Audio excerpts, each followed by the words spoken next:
All right, so we about to start this chapter 6. Uh this is the third week of the book reading for my autobiography. Uh I gotta admit somebody. So yeah, everybody bear with me. I ain't used to use the computer doing all this stuff at the same time. Uh yeah, my search for answers, truth, and meaning, the autobiography of Kwame Shakur. This is one of my favorite chapters and stuff because I talk about the transition in my life when I meet Fred Hampton for the first time. So in a book, not in person. To Fred Hampton Sr. So we're gonna we always start off with the statement of unity. I'm not gonna be able to share the statement of unity to the screen like we usually do, and I'm not gonna be able to share the page of the book on here because I'm like computer illiterate. I can do all this stuff on my phone. Anything you ever ask me on my phone, like it's a computer. But I need to start working on the computer to learn all the little stuff on the computer. So anyway, we'll start with I'm gonna let everybody else do the reading. I'm gonna start off with Alyssa and Johnny Torres and whoever else got a copy of the book that can read with us. Johnny, do you have a copy of the book? No, I don't. I actually need to get one. You, I you have I, you got I the have the PDF PDF. though, right? Yeah, I have the PDF. I'll try to go and see if I can read it while I'm doing this.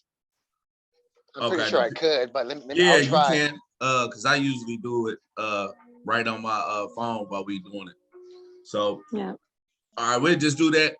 And anybody else that got a PDF, uh, I sent a copy of the PDF to everybody in the group chat. So hopefully everybody on here got a copy of the. I didn't get a copy, brother.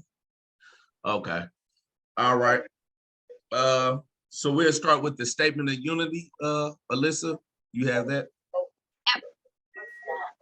All right. So can somebody mute? Okay, let me mute mine. Sorry. Okay. I get distracted easily. All right. So the U.S. was founded as a colonial settler state based upon white supremacy and slavery, stealing the lands of the indigenous nations, breaking every treaty made with them, and confining them to reservations or concentration camps. As the country became more powerful, the eagle sunk its claws into other nations, making war on Mexico and grabbing its northern territory, invading Cuba, Puerto Rico, Hawaii, and the Philippines, and either annexing them outright or making them colonies or neo-colonies. And in the 20th century, it became the major imperialist power in the world, exploiting both the people within its boundaries and those in every other country, bullying them with military interventions and robbing them of their right to self-determination. As Huey P. Newton stated, we have two enemies to fight, racism and capitalism. Between the two, capitalism is primary, racism is a byproduct of capitalism. The working people of the world of every ethnicity or nationality face a common enemy that is destroying life on Earth. Our enemy is a small ruling class of property owners controlling most of the world's wealth and resources. We must have our basic needs met to live a good and meaningful life: food, shelter, healthcare, education, freedom from oppression by the state, and peace with other nations. To obtain these essential things for life, we must have the power to see to it that abundance that is available is shared equitably. The Statement of Unity for the Second Rainbow Coalition. The legacy of the First Rainbow Coalition dates back to its founding on April 4th, 1969, by original Black Panther Party, original Young Lords, and Young Patriots organization. A number of other organizations joined this coalition not too long afterwards, such as the American Indian Movement, Brown Berets, Rising Up Angry, the Red Guards, and others. Since the founding of the United States, the masses have developed a number of popular movements that came together to fight back against this capitalist imperialist system in various ways around particular demands. Nevertheless, none had established a movement quite like the First Rainbow Coalition. This historic movement was the first of its kind that established a model of class struggle like no other. Its charismatic leader, Chairman Fred Hampton of the Illinois chapter of the Black Panther Party, stated that at the end of the day, we weren't engaged in a race struggle. He said, it's a class struggle, God damn it. By uniting with the various suppressed ethnicities and masses, they were able to bridge the gap between the various ethnic communities that white supremacy had sought to keep divided. This class solidarity equipped them with the material basis and class consciousness to see their common class condition. Therefore, the necessity to form a united front against their common class oppressor, the capitalist imperialist ruling class. The ruling class viewed this as the greatest threat to their class rule, and subsequently used the entire oppressive forces of the state, police, courts, jails, prisons, and intelligence agencies, etc., in order to crush this emerging revolutionary socialist movement. We founded the Rainbow Coalition on May 14th, 2021, with the intent of upholding the legacy of the original Rainbow Coalition. We believe that this historic example is the model for the united front that will best serve our class liberation. By upholding the 10-point program of the original Black Panther Party, which was subsequently adopted and later expanded by the original Young Lords, Young Patriots organization, and all the other original Rainbow Coalition members, we established our programmatic unity. The 6 disciplinary rules that we uphold tie all organizations in our coalition to a common professional discipline. History has bestowed upon our generation a common class mission to fulfill. The representatives of the capitalist, imperialist ruling class, represented by the Democratic and Republican Party, cannot liberate us. It is their class intention and interest to uphold our common class oppression. Therefore, it is only we, the oppressed masses of all ethnicities and nationalities, who must build the necessary class solidarity, class consciousness, organizational structures, and a united front that will ultimately liberate ourselves. This is what the Second Rainbow Coalition is committed to. This is the historic mission we intend to fulfill. Dare to struggle, dare to win. All power to the people, boots on the ground. All the members of the coalition are the New African Black Panther Party, the White Panther Party, the Green Party of New Jersey, Poor People's Army, La Mesa Nacional, the Brown Berets, Fury, Nassau, and New Era Young Lords, and the Guardian Rebellion. And our 6 disciplinary rules are: 1, members will conduct themselves in a manner to bring credit to the coalition and will treat others with respect and politeness. 2, members will be sober when on Rainbow Coalition business and will not engage in any criminal activity while a member. Can somebody No member will. mute your mics? Thank you. No. You gotta mute your mic, Sister Anna. It's on. No member will engage in violence except in the extremity of self-defense. 4, members will not gossip nor be divisive to the unity of the Second Rainbow Coalition. 5, members will not act as informers nor work against the purpose of the Second Rainbow Coalition. 6, nobody is authorized to speak for the Second Rainbow Coalition unless authorized to do so. Thank you, Alyssa. So that's our statement of unity. Everybody heard this. We're gonna always do it every time we start the book reading, so people get familiar with the second statement of unity of the Second Rainbow Coalition, why we came together, why we building this, why we pushing this movement. You know what I mean? So yeah, I have a special guest on here today. It's my comrade Jorge Che Nieves. He's one of the original Young Lords. He was the chairman in Attica. He's also a Attica survivor. You know what I mean? Was around the time, he was actually boots on the ground during that historical uprising, that rebellion in Attica. He also was, before he became a Young Lord, was a Black Panther. So he got a little bit of everything right here, you know what I mean? So I'm glad that the comrade was willing to come on here to join on with the book reading program. So if y'all see this comrade on here, y'all know who he is. But I'll let him say a few words to everyone on here before we get started. Power to the people. And as the young Lord say, pa'lante siempre. No doubt. Pa'lante. All power to the people. All power to the people and pa'lante siempre. You No know, it's a pleasure and it's an honor to be here tonight with your lovely people. You know, I do my best to do what needs to be done. You know, that's always have been my plans. Do whatever has to be done. You know, I don't know what else should I say. I mean, well, I there's know a he's lot gonna... that I have to say, but you know, like it'll take up like 3 hours. That's I don't want to do that. what's up. So Yeah. I'm Yeah, gonna feel be here free. tonight. I'm here tonight, and unfortunately there's some technical problems which eventually we will resolve, so there's no problem with that. No Uh, doubt. And and I it's, did send you the PDF to your messenger, Jorge. yeah, you send it to me? Yeah, What? messenger. Okay, I gotta get it later because I don't know. Okay. Okay.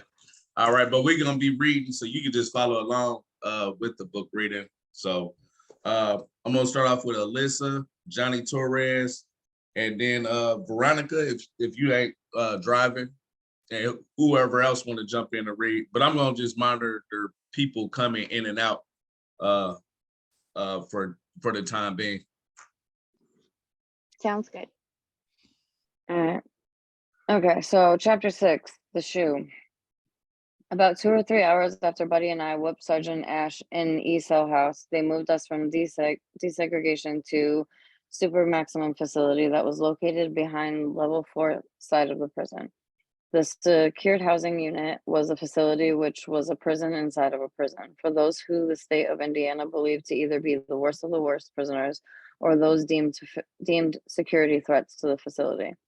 Since we had viciously attacked one of their officers, we were considered both and placed on lockdown in this facility, or placed on this lockdown facility away from the general prison population.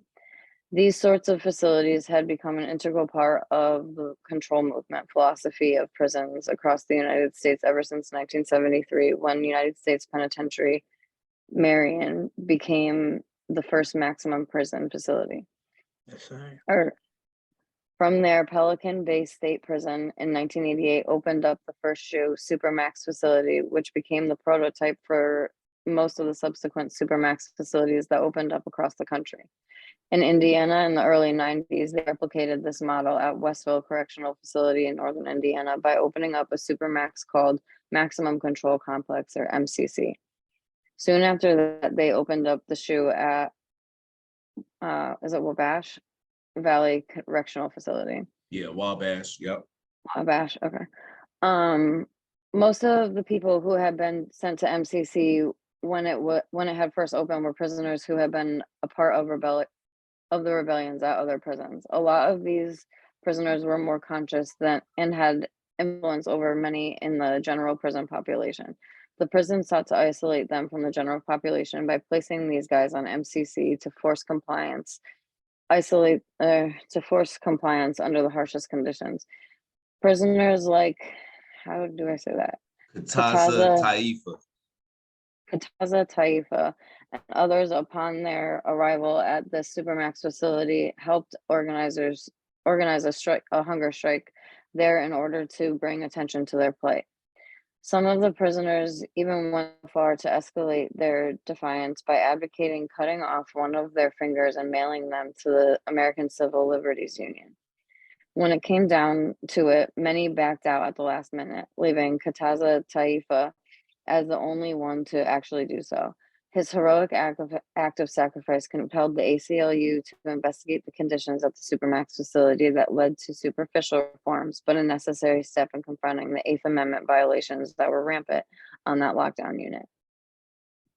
By 1997, the Human Rights Watch conducted their own study of both MCC and the shoe, which was titled Cold Storage. In their report, in the summary and recommendation section, they concluded that, quote, in our judgment, conditions at the MCF and the SHU, nothing to encourage prisoners' ability to reintegrate successfully into the general prison population or society. To the contrary, lengthy confinement at these facilities threatens prisoners' physical and mental health and may well enhance the likelihood of repeated criminal or disruptive behavior, end quote. They went on to say, quote, by choosing to subject hundreds of prisoners to prolonged periods of extremely harsh and potentially harmful conditions that cannot be justified as reasonably necessary to ensure security or to serve the legitimate goals of punishment. The Indiana DOC has violated the prohibition on cruel and inhuman or degrading treatment contained in the International Covenant on Politics and Civil Rights, and the United Nations Standard Minimum Rules for Treatment of Prisoners, end quote. I didn't know about any of these findings by all of these respectable international institutions upon my arrival in the SHU, but I had heard a lot of stories about it when I was in general population. It didn't take long before I was fully initiated into the SHU culture, however. Cuff up, the CO said, standing in front of my holding cell. When I came out of the cell, I noticed that a dog leash was attached to the middle of the handcuffs. If that wasn't bad enough, my ankles were manacled, and the dog leash was fed underneath the shackles around my ankles. I was totally vulnerable to the two guards that escorted me to my cell. As I walked down this long hallway, only capable of taking baby steps due to the manacles around my ankles, I noticed that the SHU had a very dark, I don't know what that word is. Malou. Yep, that. I didn't know where they were taking me at the time, but I remember as the main door to B East opened up and I walked through the corridor, there were about 10 guards awaiting me. Oh, here comes the tough guy, one of them said. Let's see if you're all big and bad over here, another chimed in. There was no question in my mind that these guards were going to beat me up while I was handcuffed and shackled. I heard many stories of guys coming to the SHU and being taken to a dark corner of this facility and being jumped on. I figured this is why these guards who had escorted me down to this hallway had brought me here. As I stood and listened to their nonstop threats, I tried my best to hold my composure and not allow them to see me sweat. Was I fearful of what was about to happen to me? I definitely was. Up till this point, I had never been attacked in handcuffs, unable to defend myself. I imagined that the beating I was about to endure might even kill me. If I were to hit or kick, I imagined that the beating I was about to endure might even kill me if I were hit or kicked in the right places on my body repeatedly. My hand was already broken and they had refused to let me be seen by medical, so I did not know what my condition would be like after all was said and done. Knowing I couldn't change what awaited me, I stood silent and with the most stoic expression on my face and written all over my demeanor. I stood there for about 15 minutes before I realized that they weren't going to do anything but assail me with nonstop threats. After they recognized that I wasn't intimidated by their bluffs, they escorted me to my single-man cell on the B West side of the SHU. As soon as I entered the 1200 range, I saw the sergeant sitting in front of 1203, as all the prisoners on the range yelled and banged on their door. You motherfuckers are some bitches. All y'all have to do is get the youngsters bread since they don't put any slices on this tray. One of the prisoners yelled over the range. Open 1202, the CO said. As my cell door opened, they removed the manacles from around my ankles. After they took them off of me, I walked into my cell. When the cell door closed behind me, I bent down, put my hands through the cuff port so they could remove the handcuffs and dog leash. All you have to do is give me the tray and I will leave, said the sergeant. You want me to stop? It's up to you. Johnny, you want to go or do you have it?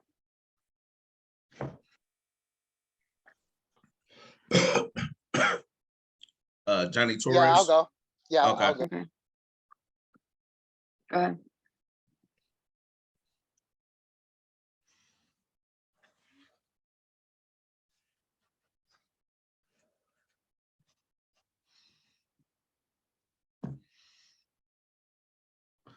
You're muted if you reading right now, Johnny.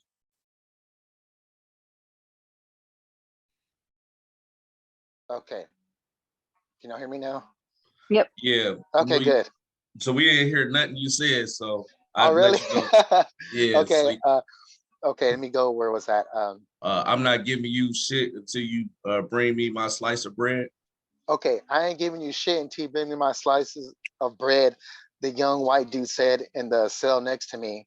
I haven't even been on the range for a while, for a whole minute before I had been in my first demonstration.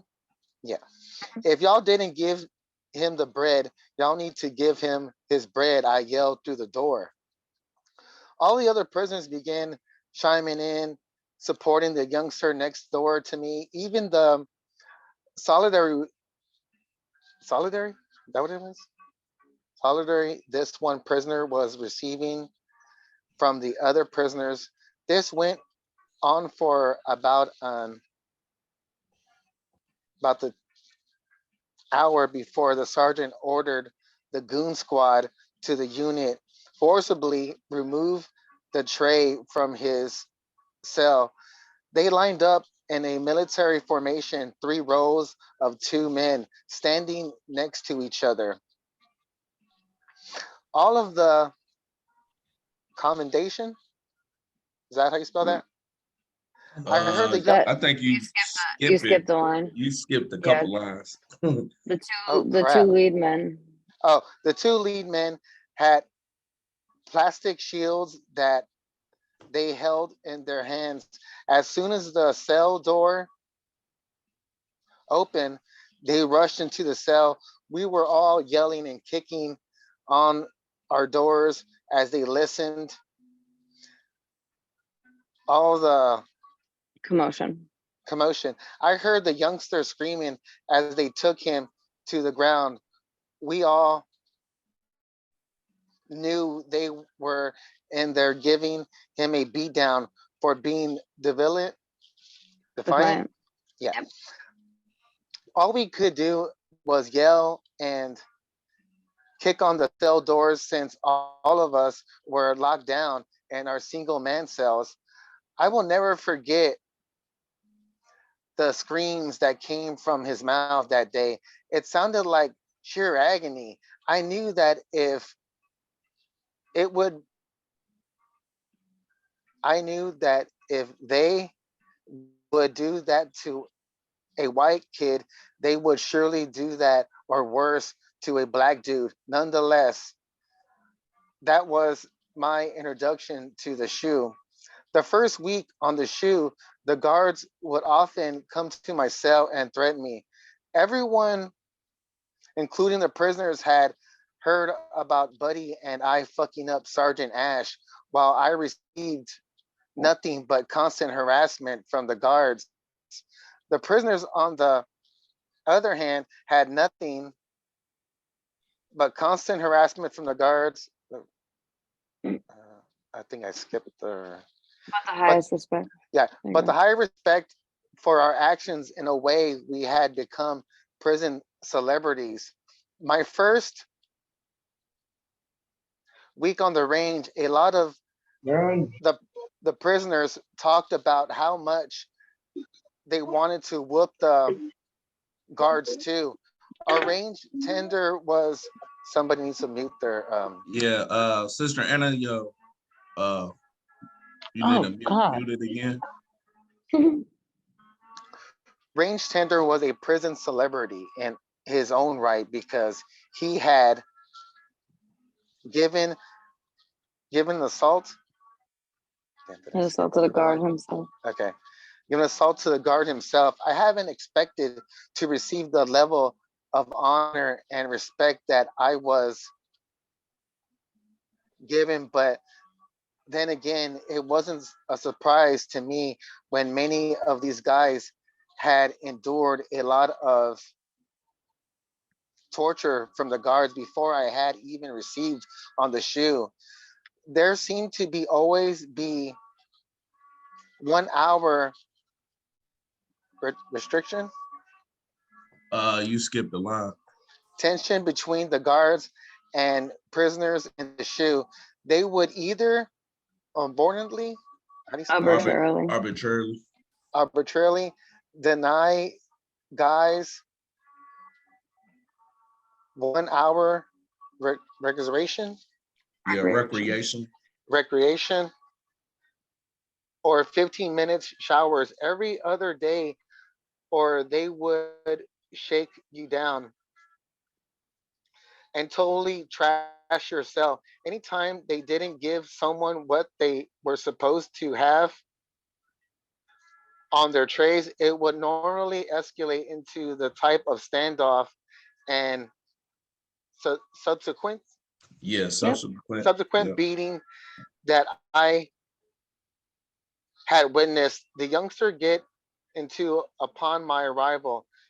If it wasn't one thing, it was another on the shoe. My first week, there they continued to deny the medical treatment for my broken hand. I knew they were doing that to evaluate, Be vindictive. be vindictive for beating up sergeant, that sergeant. Luckily for me, I was transported back to the county jail since I had won my direct appeal. Dayton Miller B State 726 Indiana, second 349. Oh, that's a lot of words. Part 2000.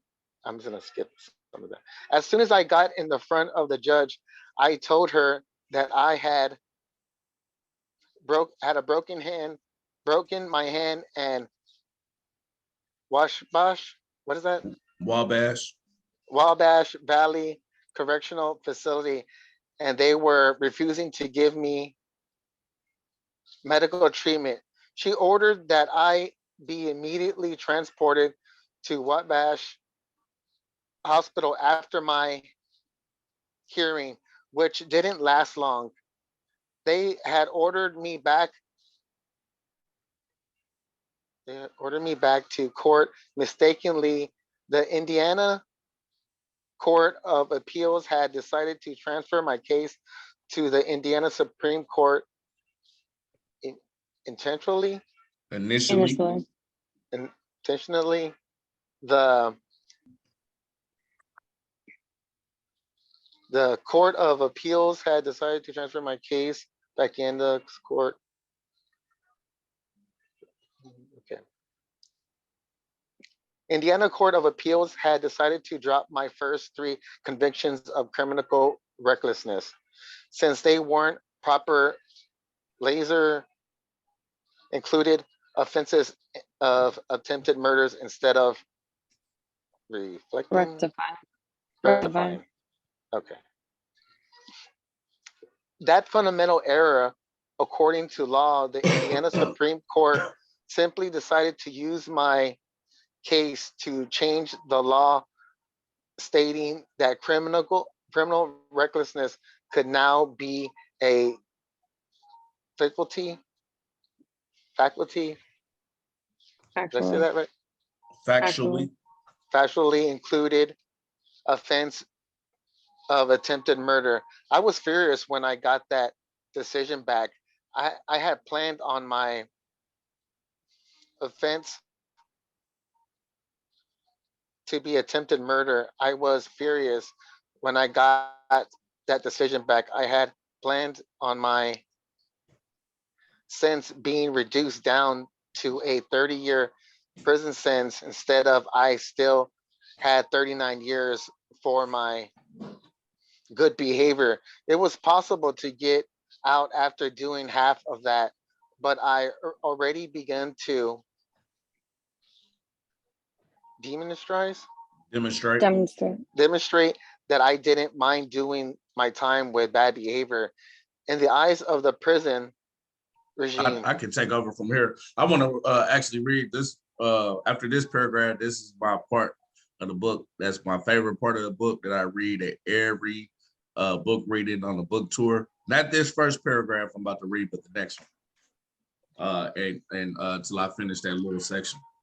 When I got back to the SHU, I began filing grievances against my placement in cell 1202.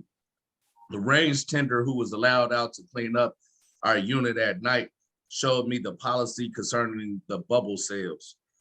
On all the ranges, there were 6 cells on top and 6 on the bottom. The first 3 cells on 1200 range, however, were the disciplinary cells. According to policy, you were only supposed to be placed in those cells for either spitting or throwing bodily fluids on the guards while on the SHU. Since I hadn't done either and had come straight from general population for something I had done in general population, I wasn't supposed to be placed in one of those bubble cells. It took about 2 to 3 months before they actually moved me out that cell after being placed in there contrary to their own policy. The longer I spent on 1200 range, though, I noticed that they used those cells contrary to their policy all the time. Anyone they wanted to place a bull's eye on, they placed in those cells in order for all the guards to know who to daily harass. It didn't take long to recognize that they very rarely went by their own rules and regulations. That double standard made me increasingly grow to hate the guards more and more. It seemed as if there were two laws that ruled over everything. The ones that they will only enforce when it was in their interest to do so, and the ones they arbitrarily made up as they think. This is my favorite part of this whole book. I'm about to read the next 3 pages. This right here is the transition in my life, the whole transition. Without understanding this part, nothing else in my life makes sense of how I got to where I am now. You know what I mean? It was around this time that I started really turning to books. Buddy initially piqued my interest while we were in general population together. I had caught him coming back from the general library with a few books in his hand. Somewhat amused, I asked him what he was doing with those books. He said he was educating himself. That's when I learned that he was illiterate before he caught his case. While he was in the county jail, he taught himself how to read and write. Once he got to Wabash, he continued his self-education by reading books in the general library. I was impressed by him teaching himself how to read and write, but I didn't understand why he felt the need to read books about Black history and Black consciousness. To me, I viewed that as becoming institutionalized. The way I viewed life at this juncture was that nobody could tell me anything in a book if they hadn't walked in my shoes, literally. All that Black consciousness, Black power shit, I viewed as being subjects I had no interest in learning about. I didn't want to learn about our history because what I figured at that time was that we really didn't have any substantial history. I always viewed our history as starting with slavery and ending with the civil rights movement. At least that's what they implied at all the schools that I had attended growing up. This unusual conversation with Buddy ended with him giving me a fictional hood book by Donald Goines. I think the book was Black Gangster. Initially, he tried to give me a Black consciousness book, but I outright rejected that. I told him, bruh, I'm not on none of that Black Power Nation Islam shit, period. I wasn't trying to go to prison and leave drastically different than when I had arrived. I wasn't going to be converted to Islam, changing my name, or wearing afros when I got out. I thought all that shit was for the birds. The only thing I was trying to do was survive prison and make it back to the streets one day. That's all. After I read Donald Goines' book, I've developed a book for a thirst for hood books. When I bought that first book back to Buddy, I asked for another. He offered me another Black consciousness book to read. And like the first time he offered one of those genres of books, I told him I was good and that wasn't my cup of tea today, tomorrow, or in the next century. Instead of being too forceful, he relented and gave me another hood book. This time he gave me Pimp by Iceberg Slim. After I read that book, I realized that pimping wasn't cool at all. In fact, Iceberg Slim made me look at pimping as one of the worst forms of modern day slavery. Today, I still feel the same. Nevertheless, when I returned that book back to him, he offered me another Black consciousness book. I relented. He told me since I liked all the other books he had given me, why not give this Black consciousness book he was offering me a chance too. I only took it because he said he wouldn't force any more on me if I didn't like this one he was giving. I figured I will read this one book, and then afterwards he would stop coming at me with all this Black power nonsense. I looked at the cover of it, Visions for Black Men by Naeem Akbar. To my surprise, as I began to read it, I noticed that the author was actually on to something. The premise of the book was to highlight the difference between men and males. Up until this time in my life, I dismissed the need to read books. I viewed education only as a passport to getting what society said I needed to get a good job and make a better life for myself. I didn't think anyone can understand my plight without living in my shoes, literally. Now I was seeing that this brother who had never met me actually understood a lot about me from the words in his book. I saw a lot of myself in this illustration of how he defined a male. For most of my life, I thought being a real nigga meant that you had to get your money up, be able to fight, fuck as many women as you could, and have the respect of the streets or your peers. He was showing me that was what males did. They simply lived out their life through the power of their testicles. Being a man or a real nigga as defined by the streets placed an immature world outlook over a mature world outlook that gave preference to one's responsibilities, priorities, and accountability to their community above all else. And men becoming a well-rounded individual that always strive to better themselves over keeping up with the Joneses. What really stood out to me as I read the book is that a lot of the guys in prison seemed to be males, not men. It didn't matter if they were 18 or 80. Some of them still had a male mentality and not a true mentality of a well-grounded man. After reading that book, it made me start to look at books and self-education differently. After reading that, after reading that book, it made me start looking at to look at books and self-education differently. Carter G. Woodson once wrote in The Message Education of the Negro, quote, philosophers have long conceded, however, that every man has two educators, that which is given to him and the other which he gives himself. Of the two kinds, the latter is by far the more desirable. Indeed, all that is most worthy in man, he must work out and conquer for himself. It is that which constitute our real and best nourishment. What we are merely taught seldom nourishes the mind like that which we teach ourselves, unquote. By the time I got to the SHU, I was eager to start my self-education. I wanted to understand why the world was so fucked up and unfair. It seemed like my life was being controlled by an unseen force. I just couldn't put a circle around what that force was. I didn't want to simply blame everything on the devil. I figured that he had a hand in it, but I felt there was a tangible, mundane reason as well. I didn't really know where to start, but a friend of mine who was on 1200 range with me helped me in this endeavor. He sent me this Vita Wawa 2 book, 11 journal that had 3 speeches by Fred Hampton. Before then, I didn't know anything about Deputy Chairman Fred Hampton Sr. I hadn't even heard his name before, knew really nothing about the original Black Panther Party. I had always assumed they were the Black version of the Ku Klux Klan. At least that's what a preacher on TV once referred to them as being. When I read the speech he gave in 1969 titled Power Anywhere There's People, I immediately took a strong liking to Fred Hampton. The fact that he was 21 years old when the government had assassinated him, and I was 20 years old myself at the time, I could relate to him. Even though I was only reading his words were having a powerful effect on me. I had been a rebel without a cause for a long time. When I came across Fred Hampton, it felt as if my cause had introduced itself to me through his charisma. I've never heard anyone speak like him, not even Malcolm X. At the end of his speech, he said, we in the Black Panther Party, because of our dedication and understanding, went into the valley knowing that the people are in the valley, knowing that our plight is the same plight as the people in the valley, knowing that our enemies on the mountaintop to our friends are in the valley. And even though it's nice to be in the mountaintop, we're going back to the valley because we understand there's work to be done in the valley. And when we get through with this work in the valley, then we got to go to the mountaintop.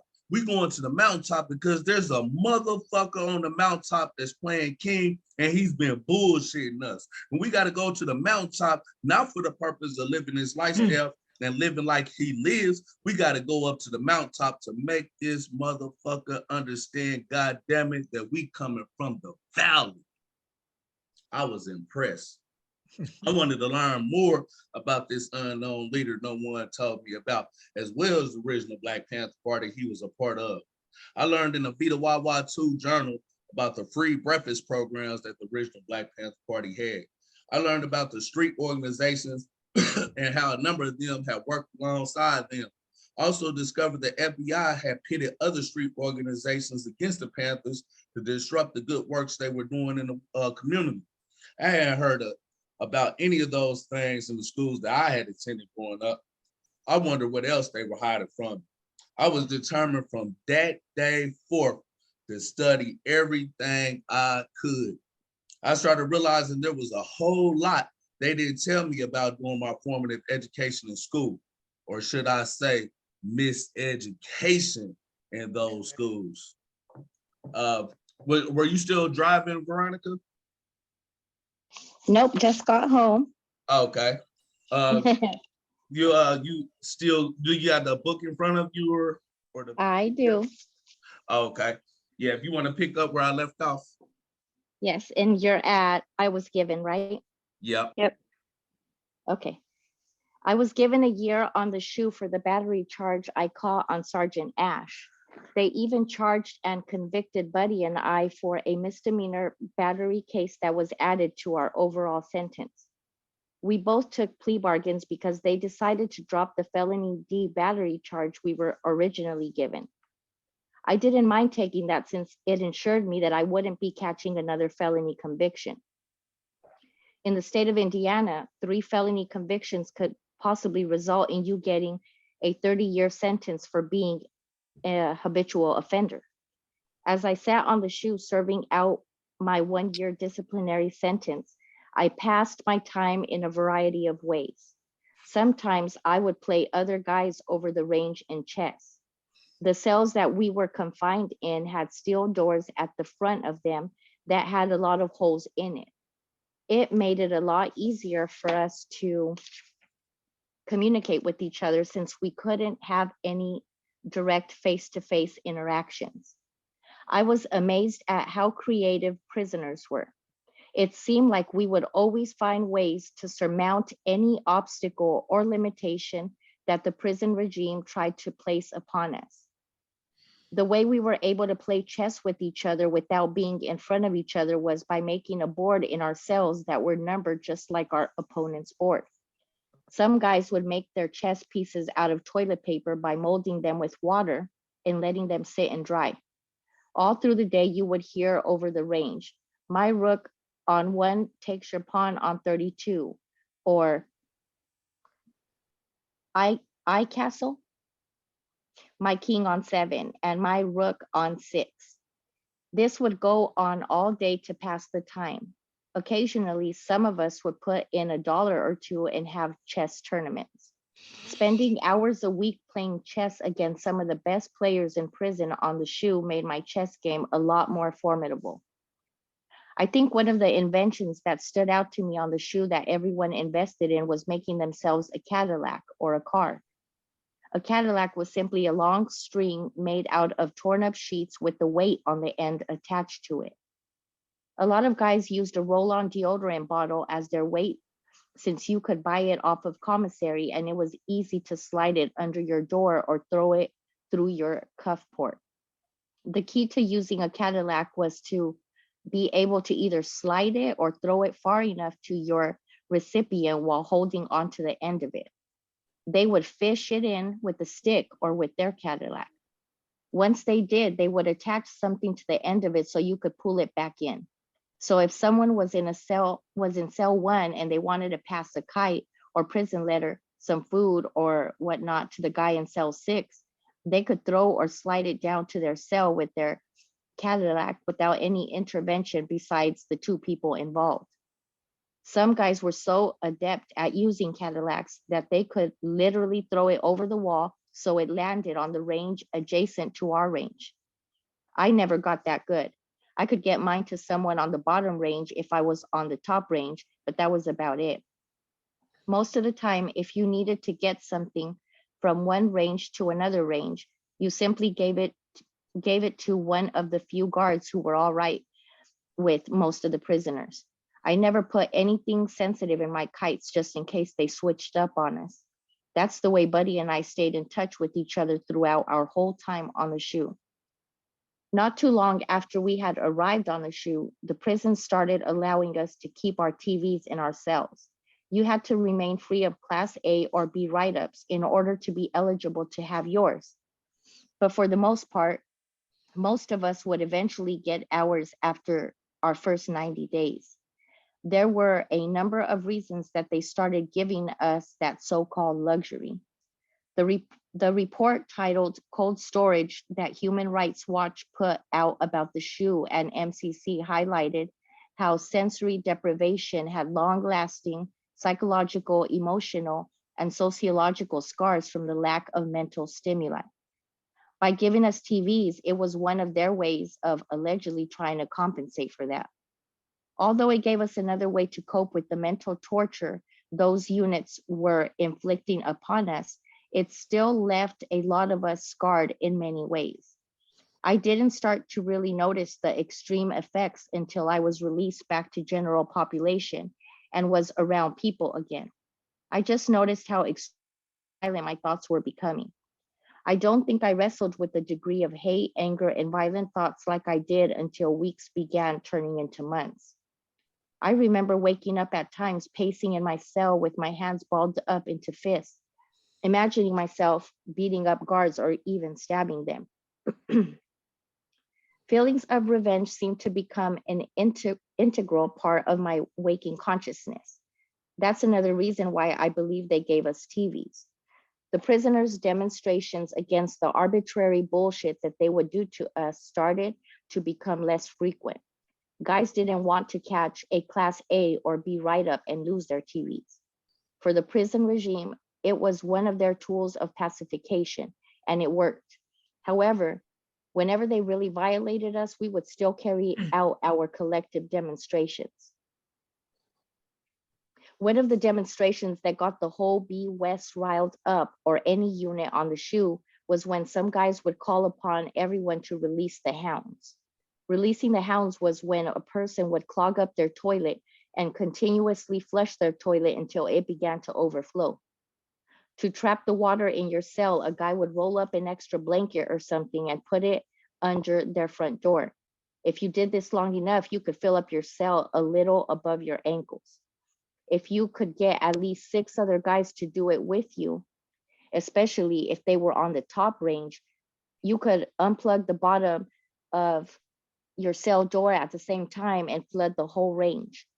Water would literally rush over the top tier like a waterfall and flood the unit. If all 6 ranges did this at the same time, the water would flood each range, then rush out into the hallway where the guards would normally be sitting and conversing amongst themselves. By the time they figured out that they'd been released, they were scrambling around trying to find squeegees to corral the water into a drain somewhere. Anytime that would happen, we would literally waste the guards' time the whole day with extra work. I witnessed all 6 ranges on a unit doing that at the same time, maybe once or twice. Normally, guys could only arrange a demonstration of maybe 2 or 3 ranges going off. I enjoyed those demonstrations, although I never participated in flooding my own cell. I would demonstrate in other ways, such as kicking on my door to cause a lot of noise. Anytime we would set a fire, I would throw my trash on the range to contribute. Participating in those types of group demonstrations made me grow a lot more militant and fearless. I noticed how effective group demonstrations were in contrast to you fighting the guards alone. I guess you could say I learned about the power of the people by observation and by participation. We were more likely to force the guards to take us more seriously the next time we demanded something. It didn't always work. They would usually retaliate in some way, but it made them more reluctant to just arbitrarily deny us something we were supposed to have. The SHU was the first place where I started debating ideas, belief systems, and dialoguing with groups of people of various stripes. You had people who were Christians, Muslims, Buddhists, Moors, Hebrew Israelites, atheists, vice lords, GDs, Stones, Aryans, Latin kings, Sureños, Norteños, white, black, Latinos, Nigerians, etc. I had never been forced under conditions of such diversity in my life. If you were on a range with prisoners who had a US versus them mentality, no matter what ethnicity they were or what belief system they subscribed to, it would make you think about subjects you never thought about reevaluating.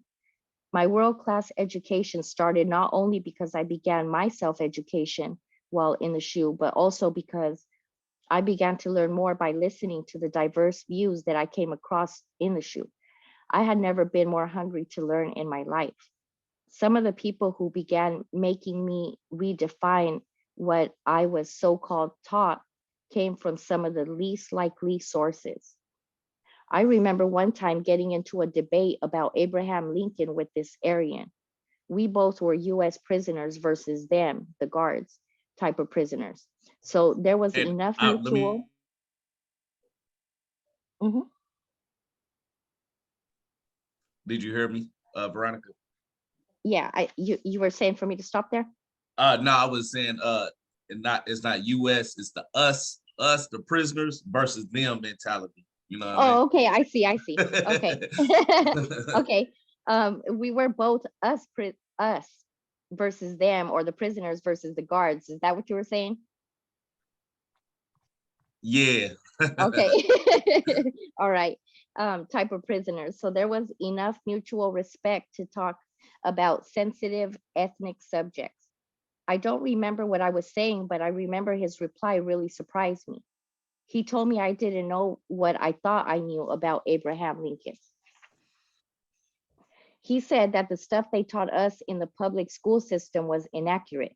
He said Abraham Lincoln really didn't want to free the slaves. At the time, I hadn't read a lot of books to know if what he was saying was actually true. I just didn't want a white supremacist attacking Black people indirectly by attacking Abraham Lincoln. I had up until that time viewed Abraham Lincoln as a Martin Luther King Jr. type of figure. So I challenged what he was saying with the superficial information we had been taught every year in public schools. It wasn't until years later when I read A People's History of the United States by Howard Zinn, a former political science professor at Boston University. In his September 18th, 1858 speech, Lincoln Douglas debates, Lincoln said, "While I was at the hotel today, an elderly gentleman called upon me to know whether I was really in favor of producing a perfect equality between the Negroes and white peoples." Great laughter. While I had not proposed to myself on this occasion to say much on that subject, yet as the question was asked me, I would occupy perhaps 5 minutes in saying something in regard to it. I will say then that I am not, nor ever have been, in favor of bringing about in any way the social and political equality of the white and Black races. Applause. That I am not, nor ever have been, in favor of making voters or jurors or Negroes, nor of qualifying them to hold office, nor to intermarry with white peoples. And I will say in addition to this, that there is a physical difference between the white and Black races, which I believe will forever forbid the two races living together on terms of social and political equality. And inasmuch as they cannot so live, while they do remain together, there must be the position of superior and inferior. And I, as much as any other man, am in favor of having the superior position assigned to the white race. The first time I read passages like that, I thought back to that conversation I had with this particular white supremacist in the shoe. It was crazy to think that the first person I ever came across who told me the truth about how Abraham Lincoln viewed us was an Aryan Brotherhood member. This was another example of being lied to my whole life. There was a lot of people responsible for this miseducation of mine, including a lot of Uncle Tom Black people. I remember years later when Barack Obama ran for president, and remember hearing him talk so highly of Abraham Lincoln and even lump him and Martin Luther King Jr. in the same category of great Americans. I knew he was going to be a purveyor of misinformation to mislead Black people for the system. I noticed the more I learned the real history of the United States that politicians use certain subjects to convey to the ruling capitalist imperialist class that they would become a real problem for them. Speaking about Abraham Lincoln in those terms was one of the ways that aspiring Black politicians often conveyed that. White people used Abraham Lincoln in a different way. It conveyed to the Black populace that they were friendly white people who were allies to one degree or another. Because the myth of Abraham Lincoln was common knowledge, he was used to perpetuate white supremacy paradoxically. I thought that that was an ingenious myth that this capitalist imperialist system had invented to accomplish the exact opposite of what it was intended for. Instead of speaking to the commitment of the United States to live up to its ideals of a more perfect union, it highlighted how the US would lie and uphold white supremacy right under the nose of its unsuspecting Black population. I figured that a lot of white supremacists probably saw Black people speaking so highly of Abraham Lincoln as laughable. And to be honest, the joke was on us. Absolutely. Absolutely. The joke was on us. Anybody else want to take up from there? If not, I could take back over. All right. And this is actually a bit important part of my life too. This last part of this section of this chapter changed my life, and I wouldn't even realize it till later on, but it starts right here. Before Easter of 2001, a guy that sailed next to me had received this Christian magazine in the mail, which had a title, article in it titled, "Would Jesus Celebrate Easter?" He let me check it out. That particular article started a 10-year-long journey searching for answers surrounding Christianity, all religions, and how they were all interconnected. At this time, I didn't know that that was the direction I was headed in. I was a devout Christian who read the Bible every day and didn't even curse around this time. The only people I would even listen to in matters related to my Christian faith were other Christians. So reading an article about this from another Christian influenced me like no other. In this article, it included the exact similarities of Jesus' resurrection story with that of pagan stories that were identical or similar to the Christian story. I had never heard of the demigods Tammuz, Osiris, Dionysus, Mithras, and many of the others until I read this article. I noticed immediately how similar Jesus' story was to theirs. It never crossed my mind that Christianity had taken anything from paganism except the holiday celebration of Christmas. I never imagined that pagan stories which had predated Christianity were identical or similar to its Christian counterparts. For here it was, a Christian magazine highlighting how Christians had adopted the Jesus resurrection story from pagans. That floored me. I was so rattled that I spoke to Chaplain Al when he came to our unit passing out Christian literature. "Chaplain Al," I said, standing at the front of my cell door, "I have something to show you that I need you to tell me if this is true." I handed him the Christian magazine with the article already open to the page titled, "What Would Jesus Celebrate Easter?" He read a number of the passages and turned the page and skimmed over a few other ones and then looked up at me. I was so eager for him to tell me this magazine was false and written by the devil himself, so I could easily resolve this new cognitive dissonance I had developed due to this article, but that didn't happen. "Yes, I'm aware of this," he said. "I've been trying to explain this to people for years." What? I was speechless. The more he talked, the more confused I was. In one sentence, he would talk about how all this was true, but then in the next sentence, explain it away as if it wasn't a fundamental part of our faith, which was being stripped from underneath us. It was clear to me that I wouldn't be celebrating Easter anymore, or even speaking about the resurrection of Jesus Christ. But then again, what is Christianity without the resurrection story? At the time, I didn't want to take on that question. I shifted my attention to the rapture and started studying the last book of the Bible, Revelation. I think my mind couldn't wrap itself around the fact that any part of my faith was illegitimate. To hear another pastor who I respected confirm this was mind-boggling to say the least. So instead of questioning Christianity itself and its legitimacy, I did the opposite. I became a fundamentalist Christian who clung to my faith even harder.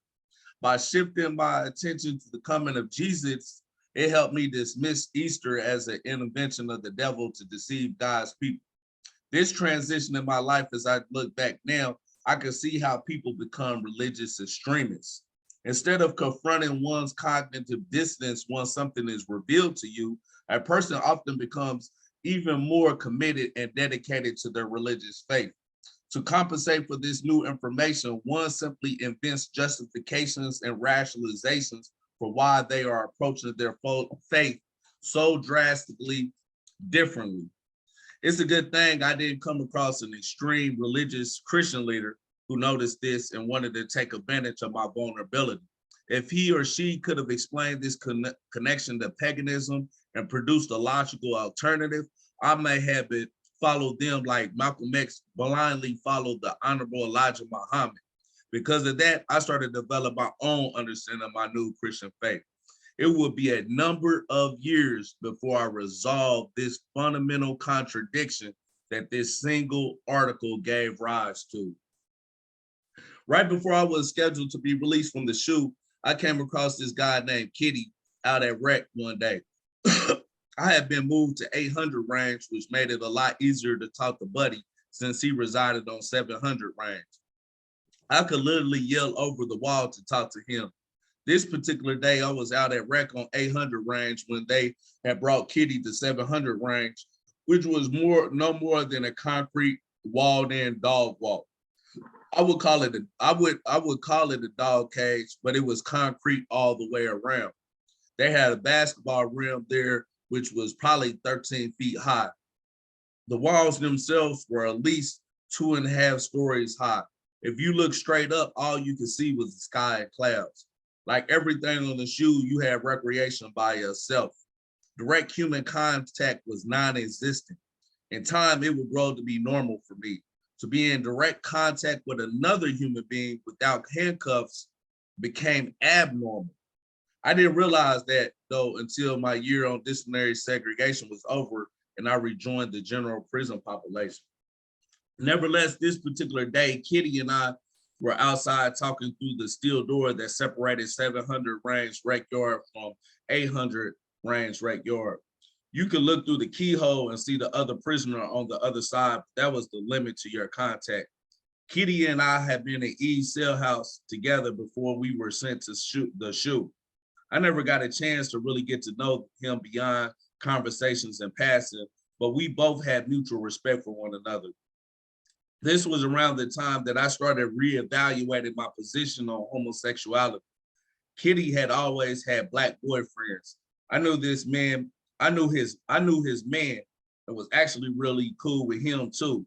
I respected both of them because neither one of them were playthings. They would stab you in a heartbeat. That's one thing I learned quickly about prison. Just because someone was gay didn't mean they were soft. They had sent Kitty to the SHU for that very reason. He stabbed a guy up and chased him around the cell house with a knife. This particular guy that he stabbed had a history of stabbing people himself, but this time he was the prey. I respected Kitty for an entirely different reason than his willingness to stand up for himself. My respect for him grew when I found out that he stood up for this Black brother named Theodore McKenzie, who had been murdered by the guards May 27, 1999. I had been at Wabash for only 3 months when this had occurred. That situation never sat right with me. I was of the mind that we should have had a riot behind that incident. Instead, you had dudes that just wanted to have peaceful protests around the general prison population's rec yard. I thought that was ridiculous. I knew the guards didn't care if we marched around the prison yard on some we shall overcome shit. Like Malcolm said, the only thing they respected was violence, but that didn't happen. The time Kitty and I were on the rec yard talking through the door, he ran down what had actually occurred behind McKenzie being murdered. He said he was on D-Seg when they brought him in. After they threw him in one of the bottom cells, 7 of the prison staff, which included regular guards, sergeants, lieutenants, and even a counselor, went in that cell and beat him to death. Kitty said he could hear McKenzie screaming as they assaulted him with his hands cuffed behind his back. There were even this Uncle Tom lieutenant that had participated in it. I think he was the only Black dude that was a part of the murder and cover up. Because Kitty wouldn't retract his statement, they had that they had murdered him, he had been sentenced to a year on the shoe for giving false information, quote unquote, to internal affairs. He could have simply he could have simply thought about himself and went along with the cover up, but he didn't. He stood up for what was right. None of those prison staff members who participated in that modern day lynching were charged with anything. The governor's office downstate even helped with the cover up. McKenzie's family ended up winning a wrongful death lawsuit for a few $1 million, but that was it. By the time the kitty had finished explaining that to me, I decided I was going to stab one of the guards behind that when I got off the shoe. The shoe had made me want to stab a guard the shoe had made me want to stab a guard after I had experienced the level of dehumanization that I had experienced. I never had so much hate in my body and running across the screen of my mind in my life.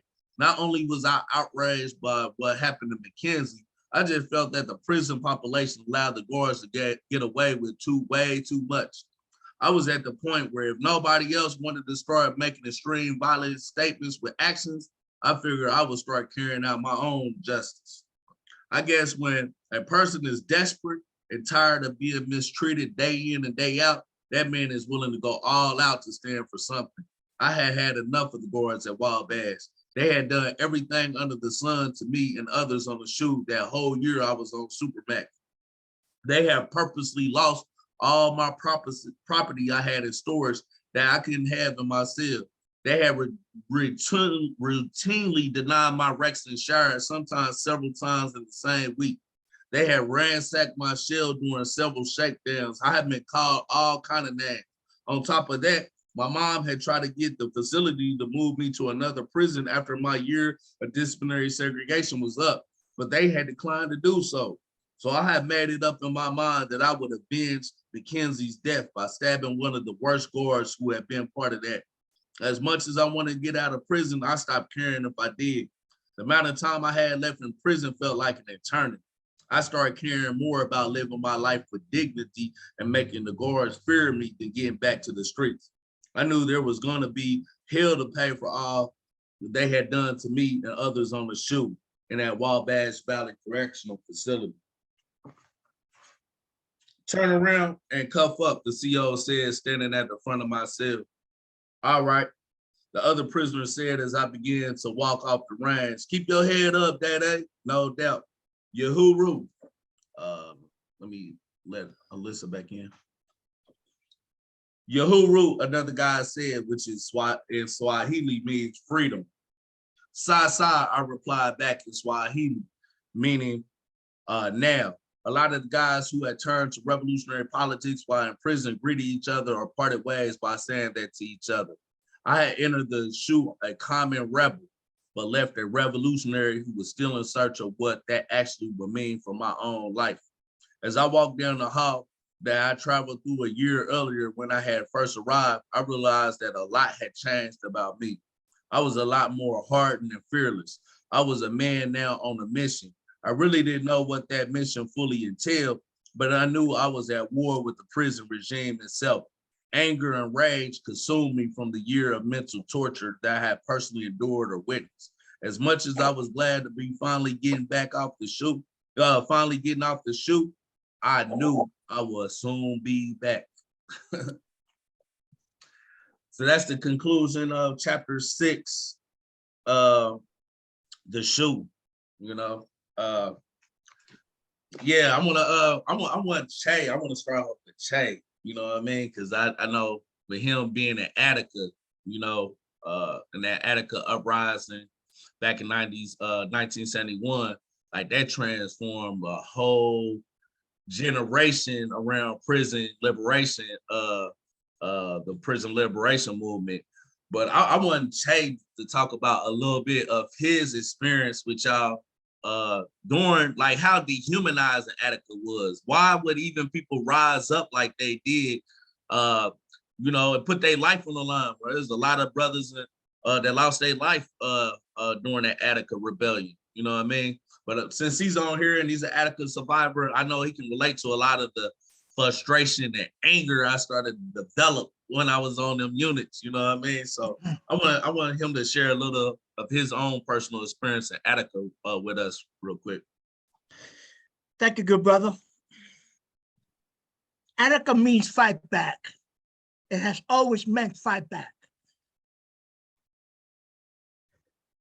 We took over the prison in 1971, September 9th, simply because of the fact that we were tired of the abuses, we were tired of the tortures, we were tired of the inhumane treatment we were receiving at Attica. You know, when you put a dog up in a corner for so long and abuse that dog, it's only natural. The laws of nature would tell that dog to bite you, even though that dog may love you. So sometimes love and hate comes together, you know, and that's what happened. You know, yeah, I would say that the beginning of Attica was chaotic because first of all, I was in B block. Let me just come back. Attica is comprised of 4 prisons, 4 in 1, 4 prisons. You got A block, B block, C block, D block, and then you got another block, but I don't even use it. I don't even talk about it because those are the good behaviors. You know, I don't fall in that category. I never did. You know, prisoners that are so good, and so they get certain privileges. But you know, like during time of slavery, the good slaves got the best privileges. Remember what Malcolm said about the house nigga and the field nigga. The house nigga always got more than the field nigga. And so those people in E block were the good people, whatever that means. And so we took over the prison. You know, we had no other choice. You know, it was either that or continue tolerating the abuses, the racism that was going on. And I was in B block at that time. And B block consists of, B block is the metal shop. And it's there where we worked like slaves, man, to make tables, to make chairs, so that it could go out into the hospitals, in various parts of the hospitals, and they make big money off of that. What we was getting, 20 cents a day. That's all we was getting, 20 cents a day. That's one issue. When you were sick and you go to what is called the infirmary, there's no hospital there, the infirmary, you would never have contact with the doctor. There was a screen in front of you automatically. You say, what's your name?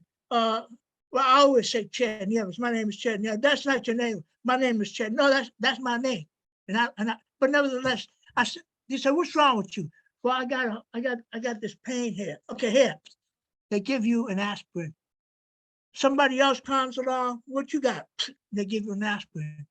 And one of the things that that was part of the beef that we had was mucho Latinos that went to infirmary some of them couldn't speak English.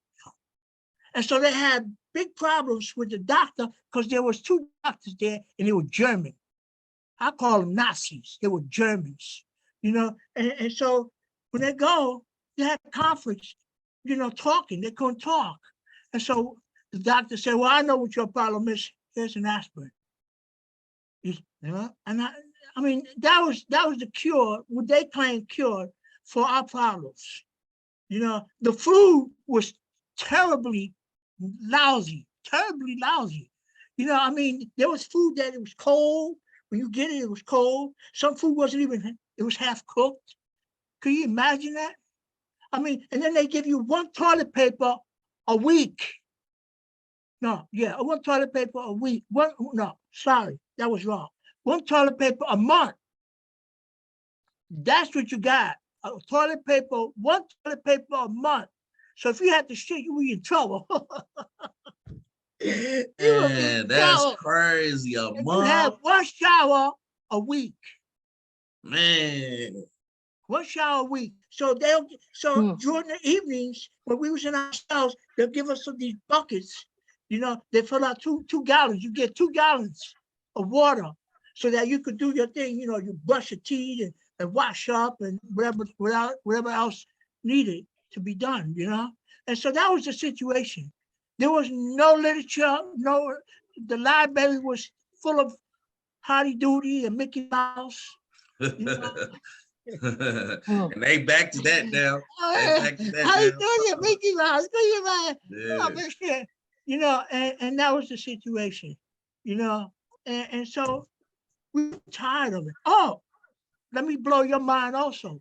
The mail, if you were Spanish and you get a mail in Spanish, it will be torn up. Why? Because there wasn't no guards in Attica that spoke in Spanish. No guard Wow. whatsoever. Wow. So if you don't speak Spanish, you in trouble. Wow. You in trouble. Not they wasn't in trouble, we was in trouble. Mm. And then the families come to visit you, and if they spoke Spanish, there was no communication between them and the officials, they will deny you a visit. Mm. Wow. They will I deny didn't you a I visit. didn't I didn't know none of that part of that. And so I said, shit, man, goddamn, and I was a freedom fighter, man, since 1966. Mhm. 66, I've been fighting, because I went through, I first was a 5%er, in my early beginnings, I was a 5%er. Then I became one of the followers of Malcolm X. Then I became a Sunni Muslim. Then I became a Black Muslim. Then I got involved with the Panther Party at Auburn. And from the Panther Party, I formulated the Young Laws Party at Attica, which was the first New York State Young Law Party in the New York State area, in the prison system in New Yeah. York. I That's was what's the up. first. I was the person who formulated the first party in Attica, and it was hard. It wasn't easy, Yeah. because I had to, but by that time, I already had my thing together, And how did I get myself together? Let me tell you. The first book that I ever picked up to read was Malcolm X, the Autobiography of Malcolm X. Powerful. Powerful That book autobiography. just blew my mind. Straight up. When I read that book just blew my mind and opened up my eyes. And one of the things that Malcolm always talked about said, love yourself. I used to hate myself. Mm. Why did I hate myself? Because I come from one single parent. My mother was Jamaican and my father was Puerto Rican. I can't tell you where, what part of Jamaica, I don't know. She never talked about that, but my mother was Jamaican. She was very dark skinned, and I guess that's one of the reasons I took more on my mother's side, than on my father's side. And a lot of people hear my voice and say, you sound black. You sound black. Well, I am black in a sense. Yeah. Yeah. And I think that's one of the reasons why my family considered me the black sheep of the family. And so everybody turned their backs on me, and I was 14 at that time. Well, when my mother died, I was 11. So I was left all by myself in the world. I ran the streets, man, all throughout the years. I became part of different gangs throughout the years. And it was being part of a gang that we had a fight. We had a war against another gang in Brooklyn, because I come from Brooklyn. I'm very proud of that. I come from Brooklyn. And so the guy took a knife out to stab me, and I tussled with him, and I took it away, and I stabbed him. But I stabbed him quite a few times. I only should have stabbed him once, but maybe if I would have stabbed him once, he would have stabbed me. So I had to stab him, make sure that he's back. But he did. He fell, and I didn't know he was dead. I didn't know he was dead until a few days later when the police, 73rd Precinct came and picked me up at that time I was shacking up with my with one of my girlfriend, you know, and I was shacking up with her. I was 14, man. And so, I had nobody to turn to, and my girlfriend was kind enough, man, to let me stay in her house. We never had no intimacy. We just hug and kiss, and that was it. And that was cool with me, because I expected to one day to marry her. To marry her. I felt madly in love with her. Her mother felt, she loved me a lot too, her father too. But they picked me up and took me to the precinct, and I am a 14-year-old kid. I got beat up. Because they were asking me, "What's your name?" And I said, "Little man." "No, that's not your name." You know what my name was? And don't get scared now when I tell you. My name was Little Killer. Oh wow. I wasn't no killer now. Yeah. That was a name. That was a gang name. Never attempted to kill nobody. I used to, beat them up, but not kill. I don't believe in that. Yeah. I'll kill the system, yeah. And Right, I'll right. happily if I have to, yes. No doubt. And that's where I stand today. But Yeah. they beat me up, and one thing led to another, and I stood in jail for about close to a year and a half, waiting for something to happen. And they gave me a plea of manslaughter 2, which was 10 to 20. And I took it, man. I said, hell with it, man, because I'm tired of this place. I want to go upstate and want to start doing my time and get the fuck out, man, eventually. And so they gave me a 7.5 to 15, and I ran with that. And I went upstate. I went Yeah.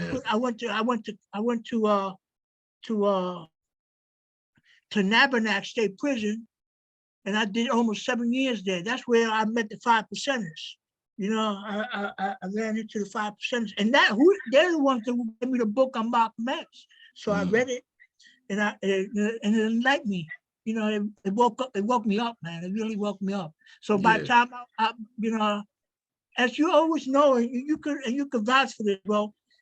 When you get strong in prison in groups, the prison has a tendency of separating people. Mhm. And so what they do, they transfer you from one prison to another, Right.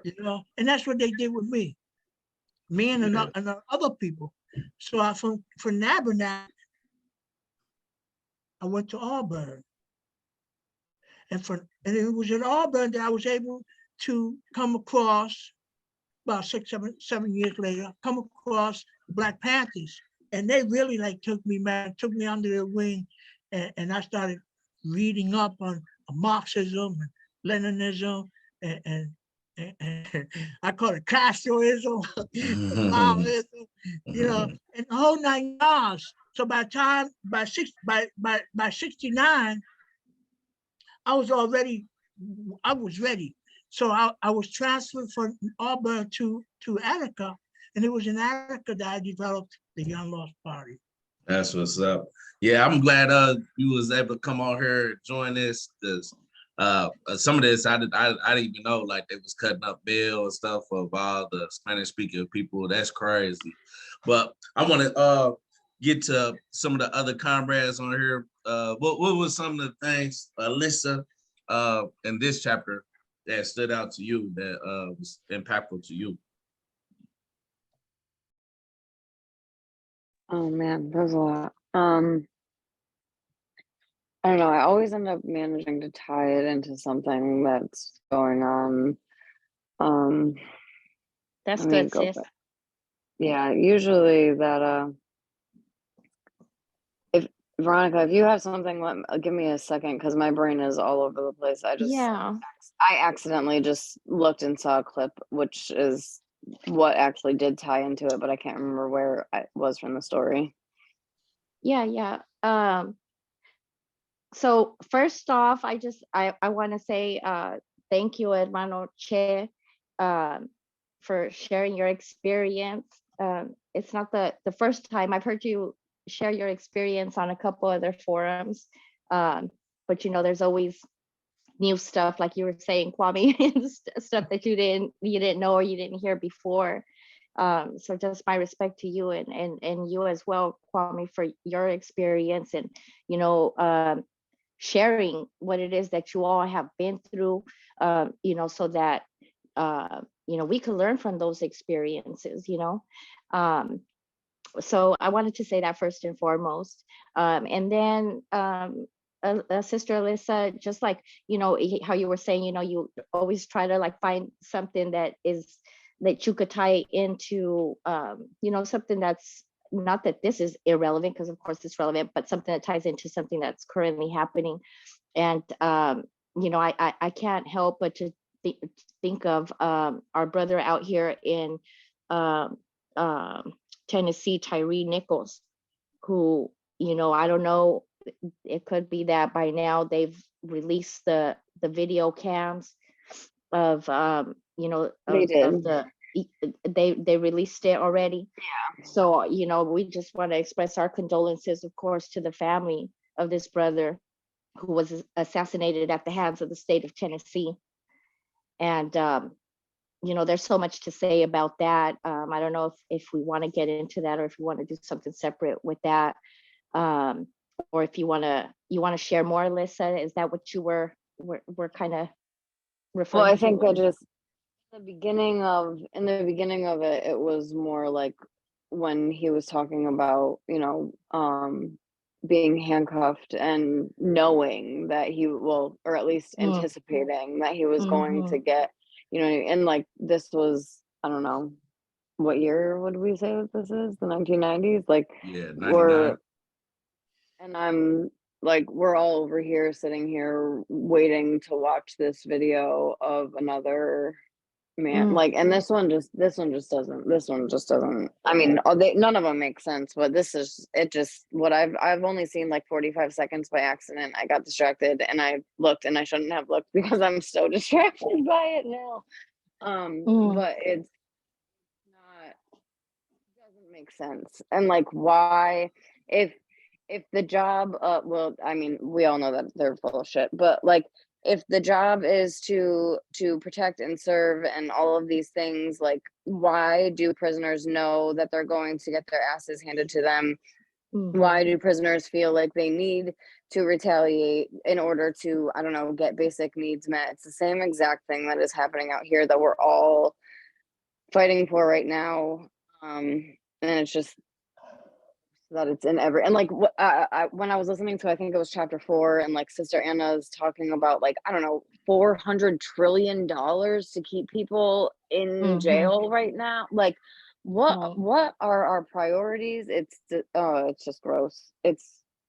I don't even know. I have a lot of anger in my in my body right now. But I also did laugh when you said the whole thing where I don't know, you said something about I was always a rebel without a cause, and I definitely can sign that. They definitely have called me that for my entire life. Actually got that as my senior superlative thing. That was my Alyssa, so, in Spanish, we say rebelde sin causa. oh, okay. I like that. You have to spell it out for me so I can read it and pronounce it right. But yeah, I mean, everything that you say, like, in some way, shape, or form, it's also just incredible to like watch your actual progression, Kwame. Like, because it's the same thing for, I think, most of us. Like, a lot of us are like waking up right now. We're realizing, like, holy shit, these people have been lying to us for our entire lives. Like, I say it probably every time, but like, I'm 33, and thank you.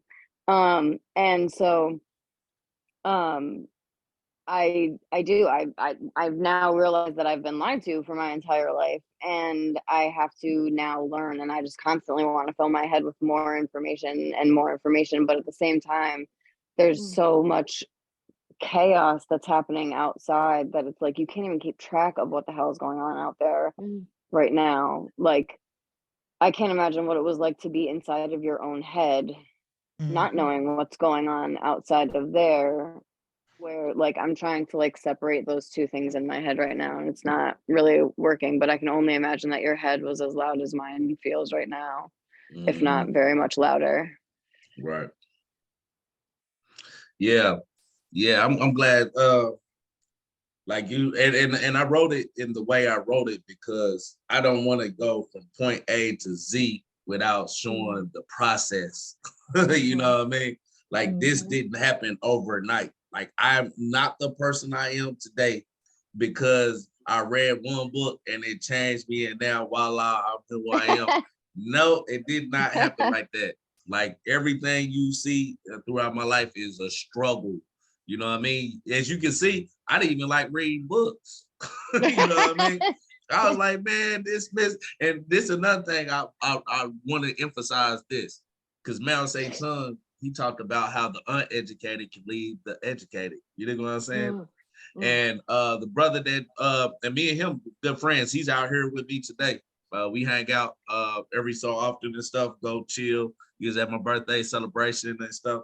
Some of y'all might have saw a little bit of pictures of that, but he was illiterate.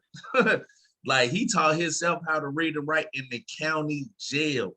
And this brother got so hungry that when he got to prison, he started going to the library and picking up books on Black history and stuff like that. And so happened I catch him coming back from the library, and that's really got the conversation started. And as you can see, like I was not into no conscious nothing. You know what I'm saying? And I wanted to highlight this part of my book because a lot of people that's out here, they in that mind frame today, and they can't even see getting over the bridge. You know what I'm saying? They were like, man, I'm not trying to hear all that Black conscious, this all part of the people shit. You know what I mean? You know? Yes, I Yeah. do. And a lot of people out here in the streets, they still feel like, man, what's the use of reading a book, bro? Like, what use for what? Is it gonna make me some money? Is it gonna like how somebody gonna understand me if nobody lived in my shoes, bro? You know what I'm saying? Right. So I'm Right. I showing you, actually like, was huh? sorry. Go ahead. I was actually listening to For We Are Many podcast last night. I didn't get to watch the whole entire thing because there were so many other things to watch today. But one of the things that somebody pointed out to me and like what really like activated me, I guess, recently was the George Floyd uprisings, right? And this person pointed out that like the BLM movement didn't teach us anything. And like I've never thought about it like that. Like I didn't get the education that I get now, you know what I mean, working with you guys and working on class consciousness and understanding, you know, theory and praxis and all of that kind of stuff. Where before it was more just like reactions to another person being killed or whatever the case may be. It all really like you have to know why are we here in order to actually fight it, right? Like, and just the way that that person kind of pointed it out, I was like, oh shit, I've never thought about it like that, and I really like that.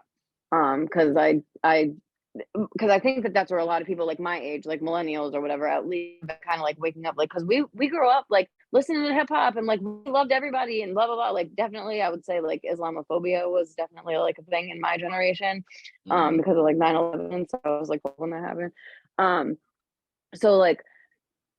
But when it came to like our friends and stuff, we were friends with everybody. You know what I mean? Like it was not the case. And so we like I notice now it's like either like people like me who are like, no, like what we did was wrong. Like we shouldn't have said that stupid shit. Like I don't care who gave me a pass to say whatever. Like that shit's crazy. But then there's other people that like struggle and they're like, but when I said that, it was okay because we were all just friends. We were all just chilling and hanging out and blah, blah, blah. And I'm like, I understand, but the climate has changed. You know what I mean? And there's just so many different levels of like education and lack of education. And like, if you're not paying attention to this shit, like I talk about this stuff to people at my job all the time. I probably shouldn't, but I do. We should, Chris. We should. You're right. You're absolutely right. But like I'm sitting there and I'm like, it's the only thing that I can talk about. Like I don't know what else I would be talking about if I'm not talking about this stuff, you know? So it's like when like and I get these people into like serious conversations and then I'm just like, okay, so when do I get you outside? You know what I mean? Right, like what is that thing that was gonna finally get people? Is it gonna be, and that's what this keeps tying, this is gonna tie back into Tyree, but is this gonna be the next Emmett Till? Is this gonna be, because that's the kind of vibe that I'm getting off of what his mother is saying, that she wants people to see it, Right. that kind of stuff. It's like I just went all over the place, sorry. But like all of these things are everywhere all the time, and if we're not sitting here paying attention to it, it's just like we have fucking Tucker Carlson fucking filling our heads with whatever the fuck he wants to fill our heads with, or our parents' heads with, or whatever. Like everybody's parental controls need to be on Fox, I'm just saying. But it, like, all of them are terrible in their own way, and we're so, I don't know, propagandized, and I don't know how to break this besides continuing to have these conversations and continuing to further these free education programs that we're trying to do and stuff like Absolutely. that. Yeah, that's where it starts. That's where it starts. And that's the whole thing. I'm gonna get to you, Che. I got Sister Okay. Anna. Okay, She no been having problem, bro. her No problem. hands raised, and then I'm gonna get to you. But yeah, this is the whole purpose of having these type of spaces, to have these conversations. You know what I mean? In order for us to build that consciousness, we gotta. I'm trying to show people how I became conscious. You know what I'm saying? By making it easier for your generation to see what type of things, the processes that goes on, like even with the religious thing. And we had this conversation the other day on one of my other chapters. You see how I'm wrestling with these issues, and this is some information that hit me in my face. Like I wasn't even searching this out. You know what I mean? I just like, what would Jesus celebrate Easter? You know what I mean? Like that don't even make sense. Why wouldn't he? You know what I mean? Like this is what he did for the save mankind. But I'm showing you in the most innocent way, and you seeing how like lost I was, because I wouldn't listen to nobody else. It had to come from a Christian source to tell me even that, because I wasn't listening. Everybody else was the devil worshipers and stuff like that. You know what I mean? But it's showing you what type of things are hangups for people to even become conscious, to even challenge some of their long established views and stuff like that. Most people can't deal with that. And I'm showing you that even though I'm not a Christian today, I'm showing you it was hard as hell for me to look that in the mirror and really say, man, call it for what it is. You know what I'm saying? And it took a process. You know what I mean? And I'm showing people we have to respect that process that people go through when they do make these enlightened transitions to consciousness, no matter what the issue, what the subject is. You know what I'm saying? I'm gonna go to Sister Anna, Che, and then Veronica. Thank you, brother.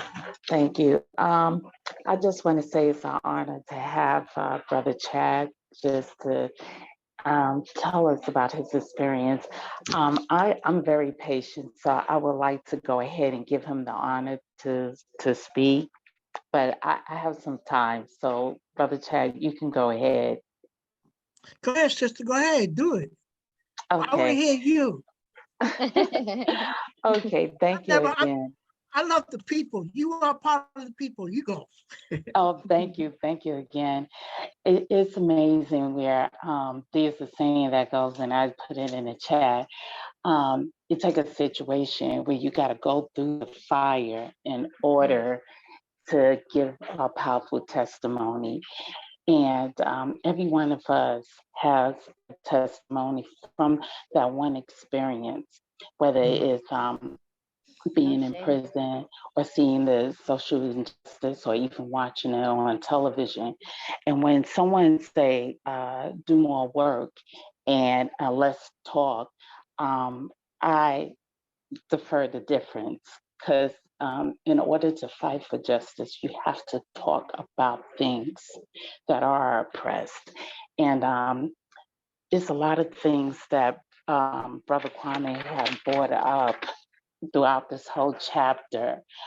Oh man, I have a whole list. I don't know.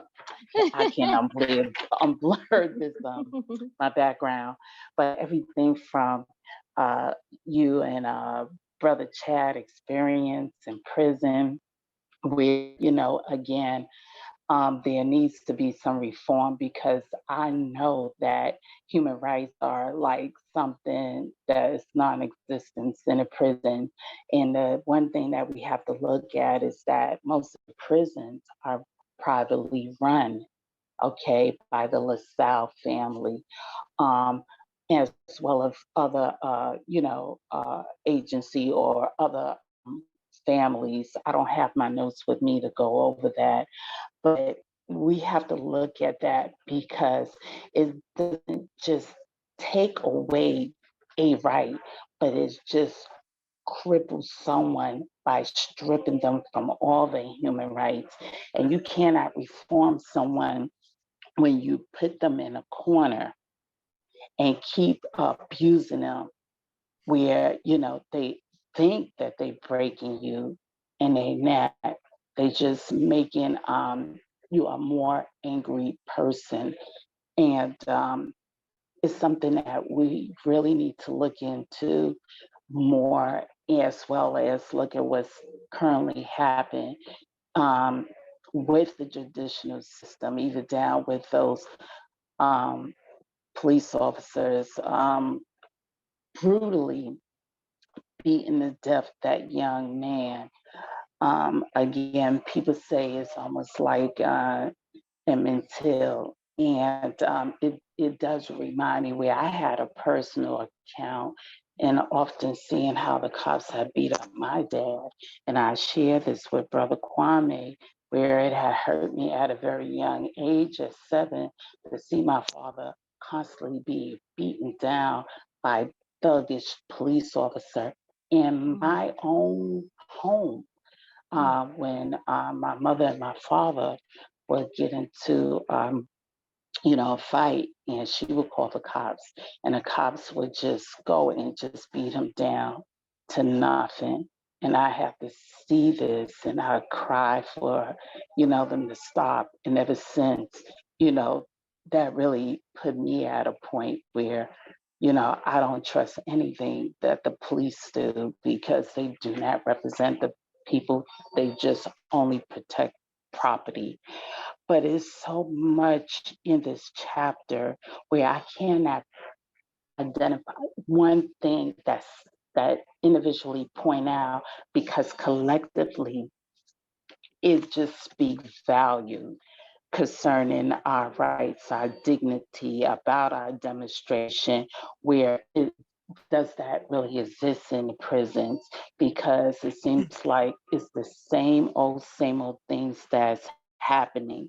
And we have to represent our brothers and sisters that's behind the wall.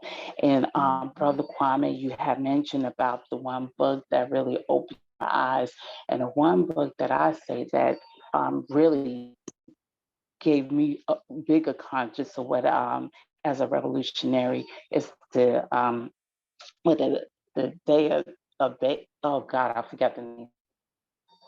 The Bay of Pigs.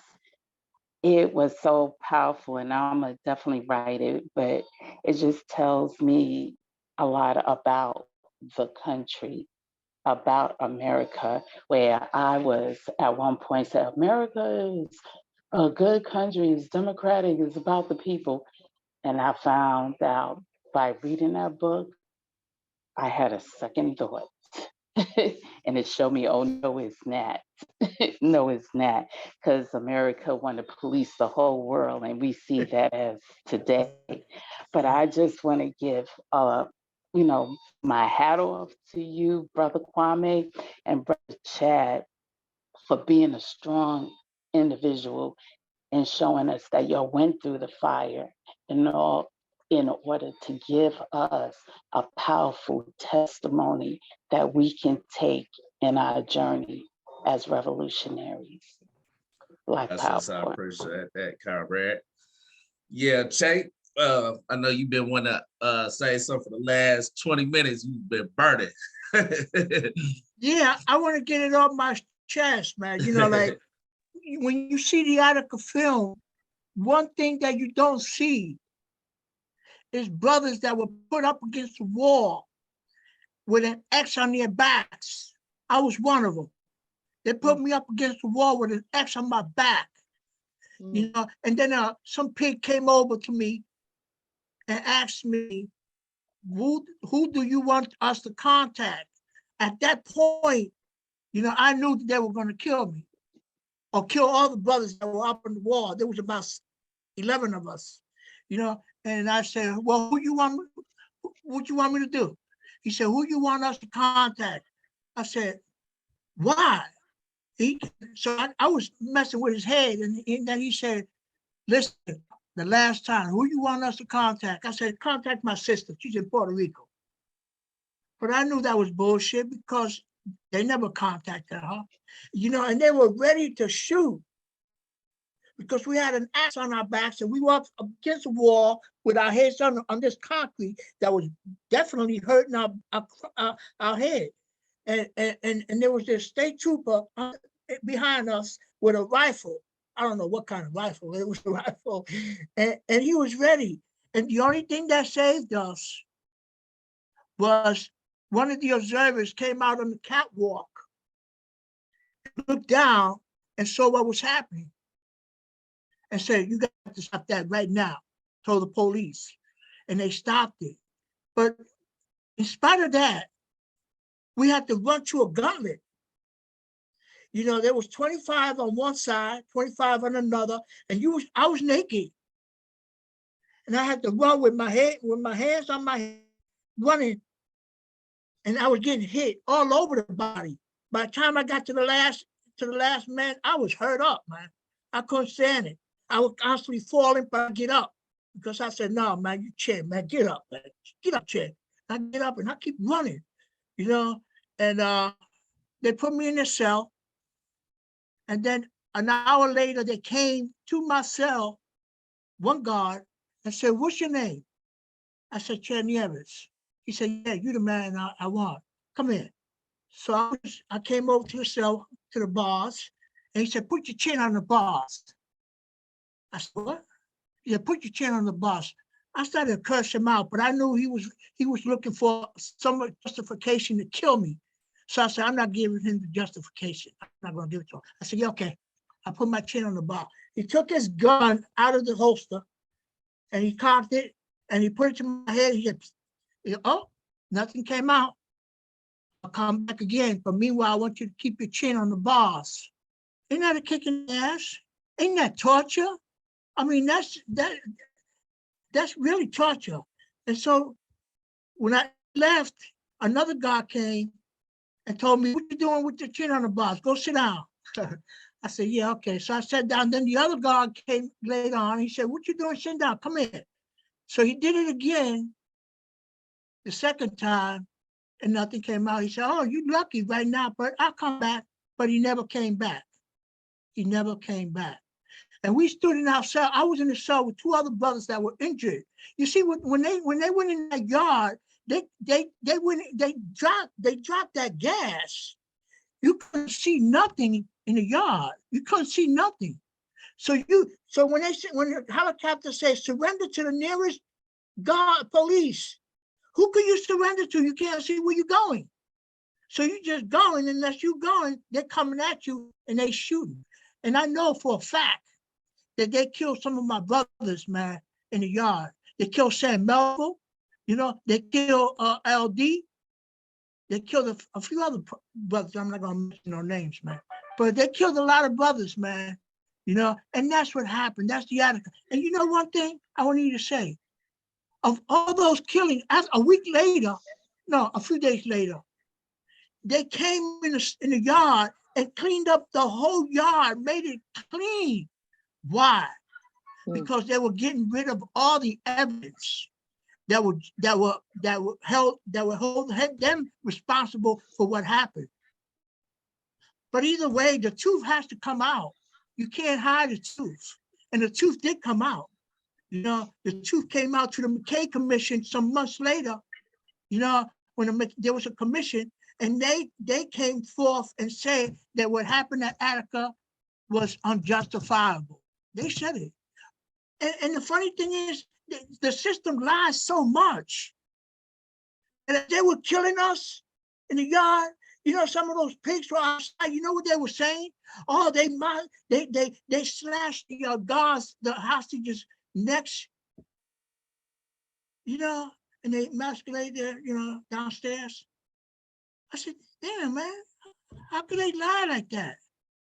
And the autopsy proved them wrong.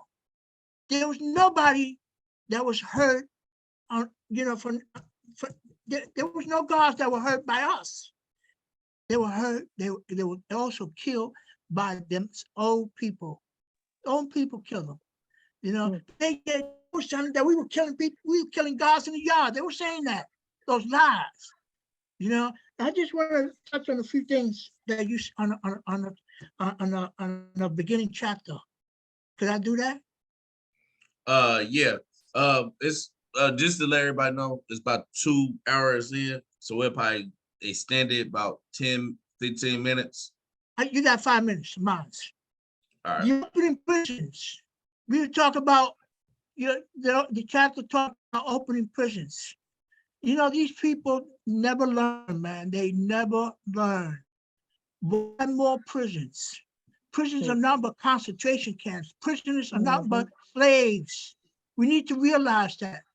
And we need to realize that regardless of what we do, you know, we're always going to be held accountable for our behaviors. The system never is held accountable for theirs. You know, there was a massacre in Attica, you know, and as of yet, 50 years later, there has never been, no one has been accused of it. You know, only one brother, you know, just within the last few years, he was beat up by the guards, and one of the guards got indicted. I said, what? And it was in Attica. I said, oh, shit. Somebody got indicted of a guard? I can't believe it. But what happened to ours? What happened to the guards that did all the killings in the yard? Because there was no state trooper that did killings. There were state troopers in there, but none of them did any killings. You know who did the killings? The guards did the killings, and the state troopers. Those are the ones that did it. Now, opening prisons, they never learn. Why open up some more prisons? For what? You know, because I'm going to tell you, with all due respect to the people who may believe it, there's no such thing as reform. Reform does not exist. Attica was a reform prison because they opened up Attica as a result of many riots and rebellions throughout the years in the prisons. And so they opened up Attica as a mini maxi, you know.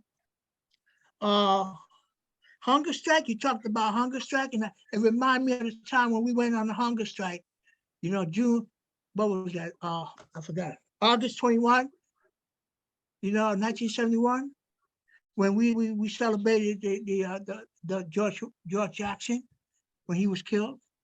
And there was another lie there. They said that he had a gun in his afro. That made me laugh, but it also made me, it burned up because they were lying and people in the streets believed it. You see, and taxpayers need to wake up, man. They need to wake up and start looking at the facts. The fact is that there's people getting killed late every day in prisons. Look at his brother here. You know, he was constantly, I'm pretty sure, Kwame, that you was constantly being beat up, man, when you went to the interrogation. Because I know I was. Every time I went to the interrogation, I knew I was going to get an ass whooping, but I didn't care. You know, because I was a freedom fighter then, and I'm a freedom fighter now, and I'm going to be a freedom fighter when I die. Word. So that's all I'm going to say, man. No Thank doubt. you for listening. Absolutely. I'll just say something brief on that.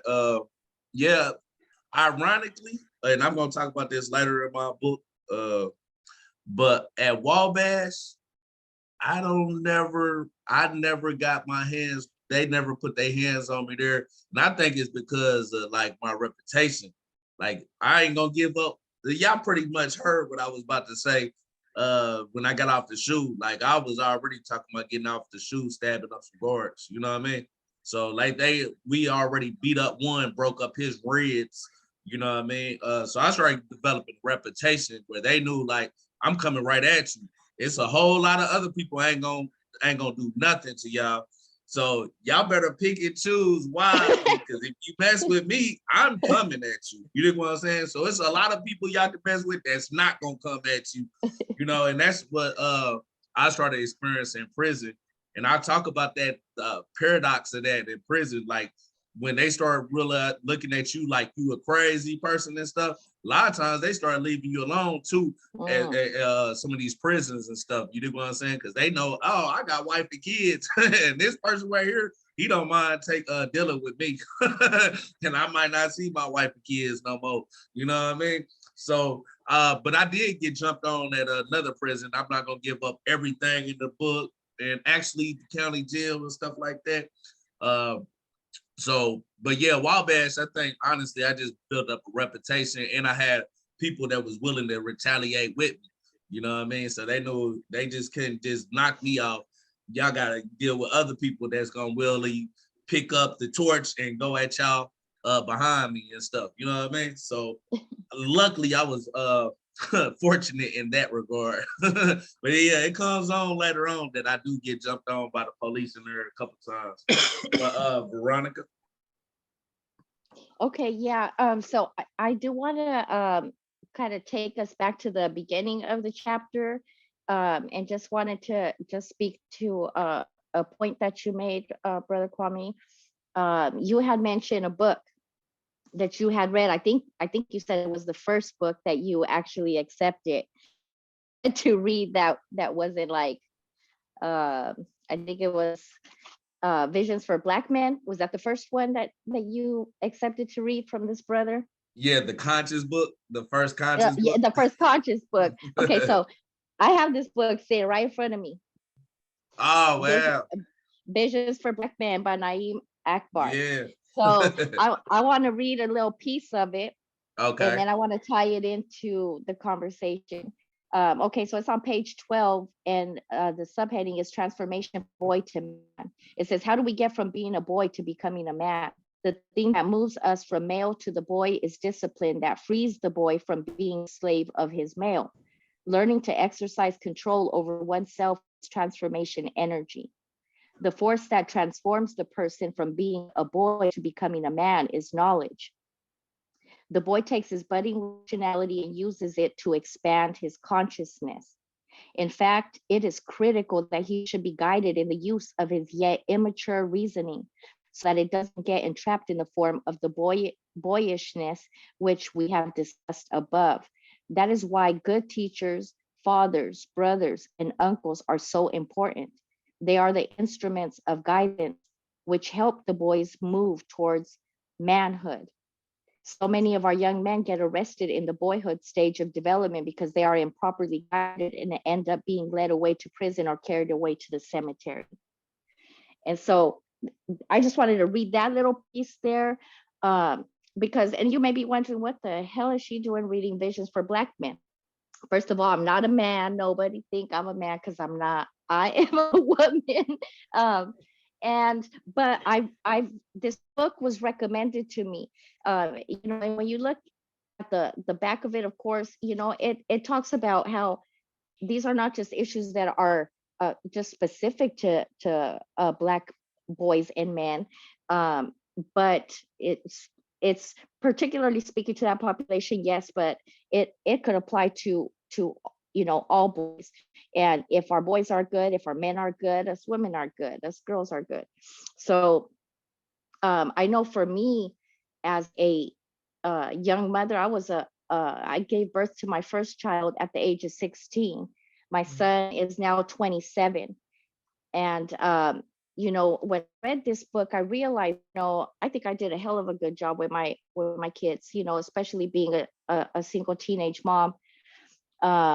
But I definitely could have done better. When I read this book, I realized, man, you know, the importance of male figures, you know, for our boys, to guide them through that process. And I don't give a damn how good of a job us moms do. There's a reason there's a male and a woman that brings in life into the world. And it doesn't stop in just creating the child. It's a whole process to raise our children. And then, you know, that chapter kind of talks about how boys who do not develop into men will end up in the prison systems.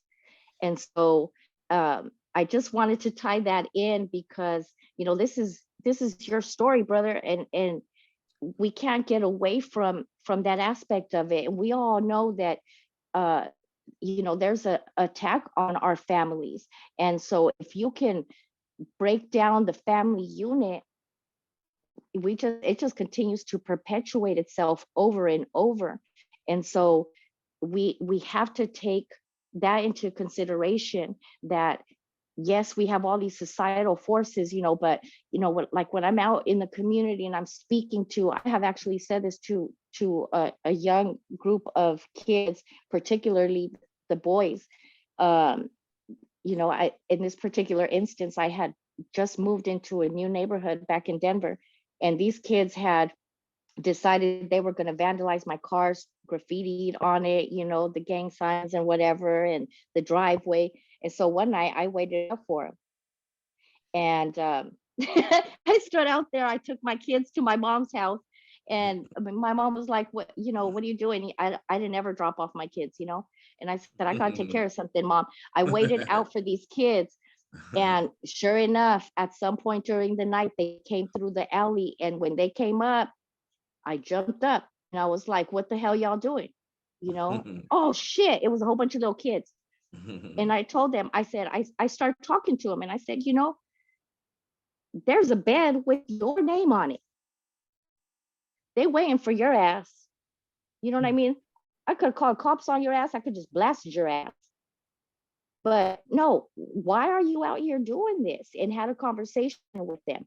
You know, we have to do, you know, Sister Alyssa, you know, you were saying, and I know, Sister, you were speaking from having seen, you know, what you saw in that video. I haven't seen it yet. I'm sure, you know, all of us have to mentally prepare ourselves for what we're about to see. But we do our little piece every day, waiting for those opportunities to reach somebody, you know. And then also just wanted to kind of wrap up, Brother Kwame. I also came to this quote that I remember you quoted a couple times, where it says, it's a Marx quote: "It is not consciousness of men that determines their being, but on the contrary, their social being that determines their consciousness." That's right.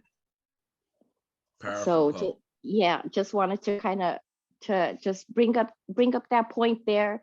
And then also just one final thing, it only seems appropriate again to acknowledge all of our political prisoners, all of our prisoners of war, colonial subjects currently in concentration camps, and those transforming their colonial mindsets to the revolutionary mentalities. All power to the I people. like that. I like Appreciate All that. power that, to the comrade. people. More power to the people. I like Yeah, that. this was like I said, this is one of my favorite chapters because and I'm gonna sum this up unless anybody have any part thing. I try to only go over like 2 hours, and we over a little bit more than 2. But yeah, this what I wanted people to get out of this chapter is a number of things, but really the main thing I wanted the people to get out of this is the transition I was starting to make. You know what I mean? This is the first time I'm making the transition. You know what I mean? This is the first time I'm actually now about to start reading books for the first time. At first, it was just, you know, I'm just reacting, angry, going off emotions, fighting. The only way I know how to fight, you know what I'm saying, is just standing up against the dehumanization, the degradation that we was being inflicted upon. Yeah, I never said I didn't do the crime I went to prison for. You know what I mean? I always recognize I did it. You know what I'm saying? But it don't mean that if y'all send me to prison that y'all gonna dehumanize me. It don't mean if y'all send me to prison, y'all gonna be killing other prisoners at the time I'm at that joint, and I'm not gonna respond to it. And y'all covered it up. I didn't even go to prison for a murder, but I was seeing my first Mike Brown, my first Tyree Nichols, my first Herman Whitfield III was right there in prison. You know what I mean? Before there was even a George Floyd, before there was ever a Mike Brown, Tamir Rice, there was Theodore McKenzie. You know what I mean? That was my Black Lives Matter moment in prison for me. And yeah, y'all gonna see how that impacted me getting off the shoe and stuff, because that never sat well with me. My first 3 months in prison, they killed that brother, Theodore McKenzie. May 27th, 1999. I was in prison for 3 months and they killed this brother and got away with it. So the outrage that people feel out here behind this Tyre Nichols, I was already starting to feel that inside them walls. So what may happen tonight with Tyre Nichols, remember, I was like only a 21-year-old dude in there feeling the same rage. Same rage. I'm like, they killed their brother and got away with it. You know what I mean? And these are the same pigs in here that be doing the foul shit to the rest of us. You know what I mean? So yeah, you gotta put that in perspective when y'all get to this next chapter, because that's how I was feeling at my time of my life, seeing that. You know what I mean? But yeah, this is the transition though. Rebel without a cause, coming in a rebel without a cause, but leaving out as a revolutionary, but don't really know what that means yet. You know what I mean? I just know I like Fred Hampton. And I want to be like Fred Hampton now. You know what I'm saying? Because I'm like, this dude was 12. Remember this. This is something I want to emphasize.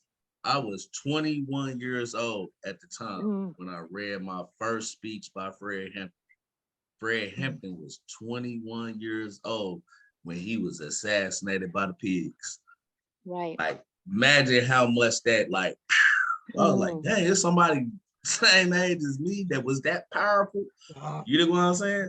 Like, I want to be like him when I grow up. And we the same age. So yeah, this is where you see from here on the trajectory of where I am today. It all started in that shoe sale when I read that speech, Power Anywhere There's People. It took me on that journey. I started reading up on the Black Panther Party. You know what I'm saying? Learning about Huey P. Newton, Assata Shakur, eventually Marx, Lenin, Mao, and all them. You know what I mean? But it started with that first book. But one thing I want to leave everybody with, as you can see, my guy that was got me to reading, he did something that I think is often overlooked. It's not necessarily always what you give a person to read. You know what I'm saying? Initially, you got to first spark the interest in reading, period. You know what I'm saying?